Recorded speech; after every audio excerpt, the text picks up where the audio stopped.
they will be invited to come and take notes and take the names of refugees. And these refugees can maybe staying there for several years without having any chance to be settled in another country.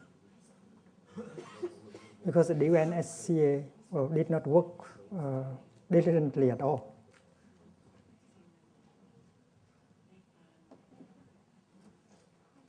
And we discovered that there are so many boat people kept in the island, many islands, without any hope to be resettled, years after years. In Singapore,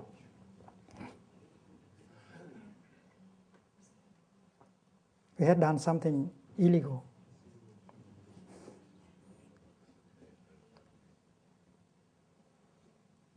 We went to the fisherman's house and we said that, well, anytime you rescue a boat person, you telephone us, we come and take them so you will not be punished.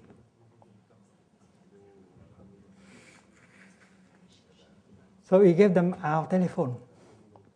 So from time to time, the fishermen will call us, and we use a taxi and went there and took the boat person. And then we used the taxi to go into town and to go to the French embassy.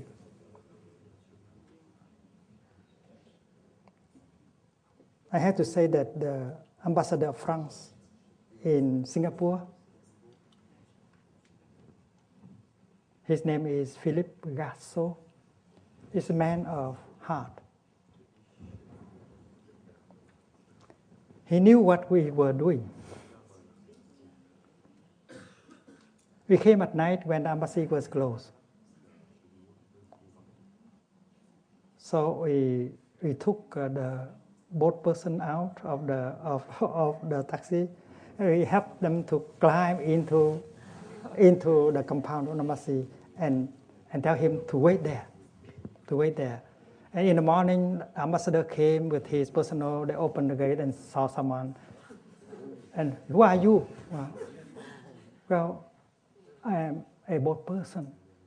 Someone brought me here. Please don't reveal our identity. Don't tell that a monk has brought you here. That someone just helped us here. And then the ambassador, he understood. He called the police. The police came and record the name of person and bring the person into the prison. That person is safe.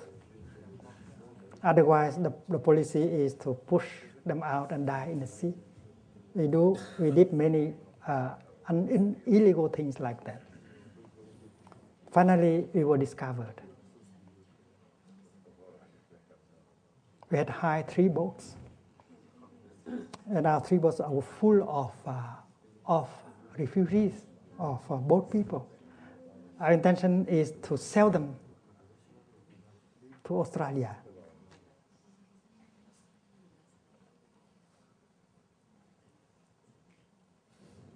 To Perth, to Darwin. And we arranged so that the boat people will have enough water, medicine, and a little bit of pocket money. And we intended that when the boat was about to arrive, we will hold a press conference and say that, well, the boat people are coming, please don't push them away. That's the kind of thing that we used to do, see. But we did not speak about compassion. We tried to do the work of compassion. There are things like that. We rent boat out into the sea, rescue people. We try by illegal ways to help the victims of discrimination.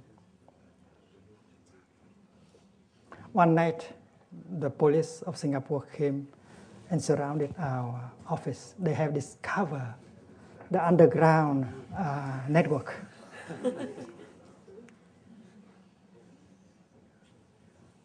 You know, we did, in our office, we did sitting meditation every morning. We did sitting meditation in evening. Because we need that. We need the spiritual dimension so that we can be strong enough, compassionate enough to continue, because it's very difficult. At that time, there were 3 boatloads of boat people on the sea. And the government just discovered our network. So they arrest one of our boat. In fact, that is the 4th boat, not for carrying boat people, but to go back and forth and supply them with water and instant noodle and medicine. And that was caught. So our people were hungry, miserable on the 3 boats. And there was a storm. And our boat did not have the authorization to come and take refuge in the waters of Singapore, of Malaysia, because they wanted to die on the ocean rather than to come. I was sitting on the solid ground, but I was floating. Because my life was with the life of both people were the same, you see. Imagine you are responsible for the life of nearly 1,000 people, 300 in one boat, 400 in another boat, and so on. And there was a child being born in the 3rd boat, the Lipton. There was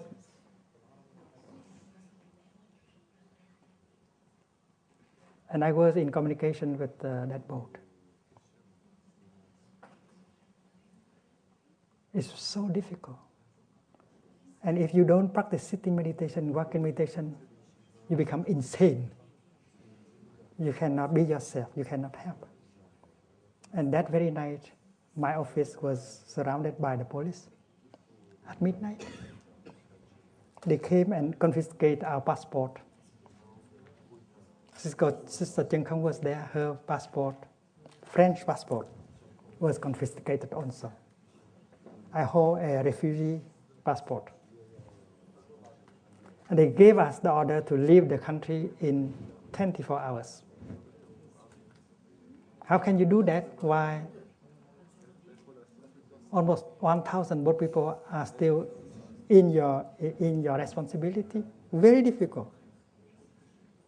So from 1 o'clock to 5 o'clock in the morning, we all practice walking meditation. Walking meditation is not a luxury. In order to still be yourself, to find ways. And finally, at 4 o'clock, we got the idea.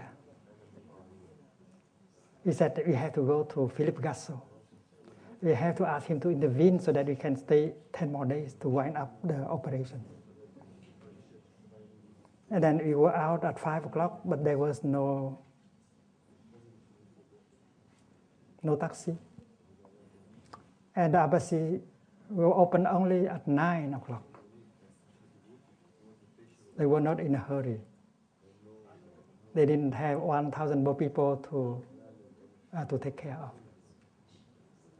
So we had more time to do walking meditation.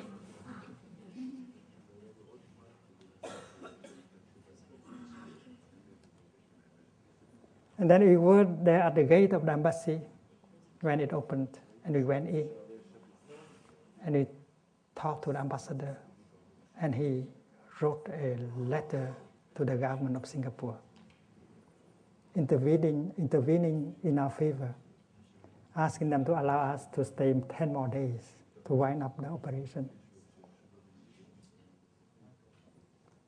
And then we wait until 11 o'clock to have that letter.